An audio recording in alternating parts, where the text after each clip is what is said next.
Assalamualaikum warahmatullahi wabarakatuh. Liridhoillah wa li syafaati Rasulillah. Al-Fatihah.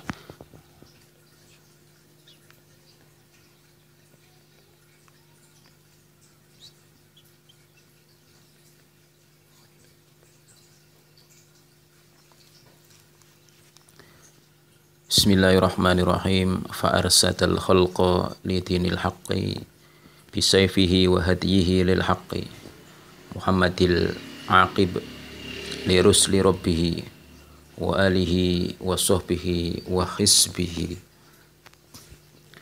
Fa'arsyada mongko nuduhake sapa Kanjeng Nabi al khalqa ing makhluk li dinil haqqi maring agama kang hak, agama kang bener. Bisyaifihi kelawan pedangi Kanjeng Nabi wa hadiyihi lan nuduhake sapa Kanjeng Nabi lil haqqi maring perkara kang hak.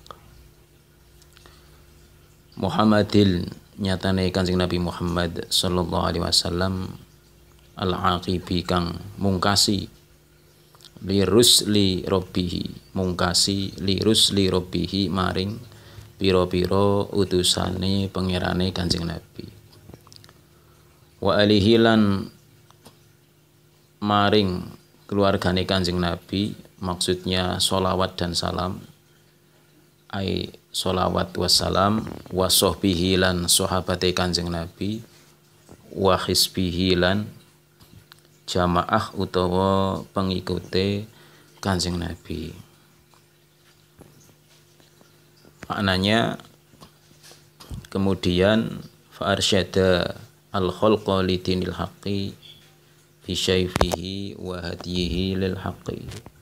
Kemudian Kanjeng Nabi membimbing makhluk kepada agama Allah, agama yang hak melalui perjuangan bisyaifihi dengan senjata, dengan pedang, wa hadiyihi lil haqqi dan memberikan petunjuk, penyuluhan ke jalan yang benar.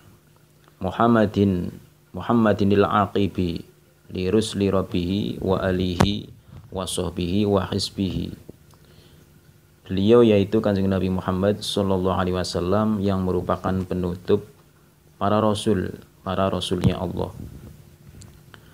Dan sholawat serta salam juga semoga tercurahkan kepada keluarga, sahabat, dan para pengikut beliau yang taat sampai besok pada hari kiamat. Berikutnya pada bait yang pertama fa'arsyadal khalqa li dinil haqqi. Bait yang pertama satar awal, yaitu yang pertama makna daripada irsyad. Irsyad kalau dimaknai secara hakiki adalah menjadikan mereka beroleh atau memperoleh petunjuk. Sedangkan irsyad apabila dimaknai majazi itu bermakna menunjuki atau ya menunjuki. Kemudian pada satar yang kedua sebelum satar yang kedua, berdasarkan makna irsyad tadi, jika mengacu pada makna yang pertama secara hakiki, maka irsyad itu khusus untuk orang-orang yang beriman. Dan kalau secara majazi berarti irsyad itu juga meliputi orang-orang yang beriman plus orang kafir atau umat yang membutuhkan dakwah. Kemudian lafadz al-khalqa, fa'arsadal khalqa, artinya sekalian makhluk. Perlu diketahui bahwasanya makhluk itu adalah ghairullah. Perkara selain Allah itu dinamakan makhluk, baik berakal ataupun tidak. Nah, maksud di sini makhluk adalah makhluk yang berakal. Nabi Muhammad menunjuki atau memberikan petunjuk kepada manusia dan jin. Ini berdasarkan ijma'nya para ulama. Berikutnya adalah ada lafadz bi syaifihi. Bisyaifihi itu adalah senjata yang diperbolehkan digunakan untuk membunuh kafir harbi, termasuk diantaranya batu juga termasuk. Dan lafadz berikutnya li dinil haqqi, al-haq, Tapi sebelum ke lidinil haqqi, makna al-haq yang kedua maksudnya adalah kebenaran. Maknanya adalah kebenaran. Kemudian Kiai Nadim pengarang Nazm itu menyebutkan nama Muhammad pada bait yang kedua, Muhammadin al-haq al-aqibi, Muhammadin al-aqibi.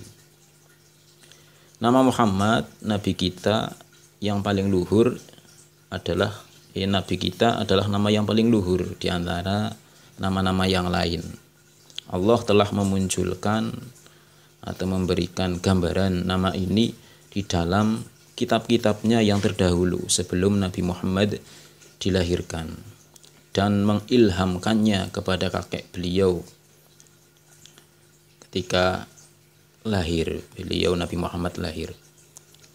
Jadi nama ini itu ditetapkan oleh Allah. Masih pada bait yang berikutnya, satar yang pertama, bait yang kedua satar yang pertama, li rusli rabbihi.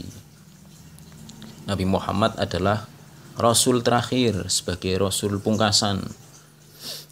Beliau sendiri pernah bersabda bahwasanya akulah orang yang terakhir menjadi rasul, maka tidak ada nabi sesudahku. Beliau dawuh demikian. Maksudnya adalah tidak ada nabi yang kenabiannya itu dimulai sesudah kenabian Nabi Muhammad. Sekali lagi, tidak ada nabi yang kenabiannya itu dimulai sesudah kenabian Nabi Muhammad. Maka sabda beliau itu tidak menafikan turunnya Nabi Isa di akhir zaman dan turunnya Nabi Khidir dan juga Nabi Ilyas pada waktu sekarang. Dijadikannya Nabi Muhammad itu sebagai nabi terakhir dimaksudkan agar syariat beliau itu menghapus syariat nabi yang lain, tidak sebaliknya. Berikutnya pada bait yang kedua, satar yang kedua, wa alihi wa sahbihi wa hisbihi. Yang pertama adalah makna al-ali. Al-ali itu mempunyai beberapa makna. Berdasarkan makomnya atau tempatnya. Yang pertama adalah makom doa. Seperti pada bait di atas, maksudnya makom doa adalah ali dimaknai kullu mukminin walau asyan. Setiap mukmin walaupun pelaku kemaksiatan. Jadi ketika menyinggung bait di atas, ali bermakna kita juga termasuk, baik yang taat ataupun yang maksiat. Kenapa yang maksiat itu disebutkan? Karena justru orang yang maksiat itu lebih memerlukan doa dibandingkan orang yang taat. Ada lagi pada makom madh atau makdah, itu makom pujian.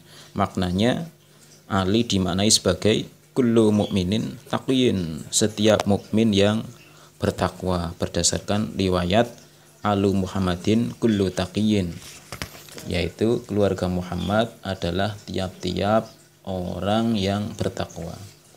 Meskipun riwayat ini ada sebagian ulama mengatakan lemah. Dan yang terakhir, yang ketiga, ali dimaknai Banu Hashim ketika menyinggung masalah zakat pada makom zakat. Maksudnya pada makom zakat makna ali adalah Banu Hashim dan Banu Muthalib menurut Syafi'iyah, dan Banu Hashim saja menurut ulama Maliki dan Hambali. Masih kelanjutannya yaitu makna sohbih. Makna sohbih, sahabat. Yang dimaksud dengan sahabat adalah orang yang berkumpul dengan Nabi kita Muhammad SAW dalam keadaan beriman kepada kanjeng Nabi sesudah kebangkitan beliau jadi nabi di tempat yang bisa untuk saling kenal atau mengenal atau berkumpul, yaitu di atas bumi. Meskipun dia tidak dapat melihat kanjeng Nabi atau tidak meriwayatkan sesuatu dari beliau atau belum mumayyiz berdasarkan pendapat yang sahih.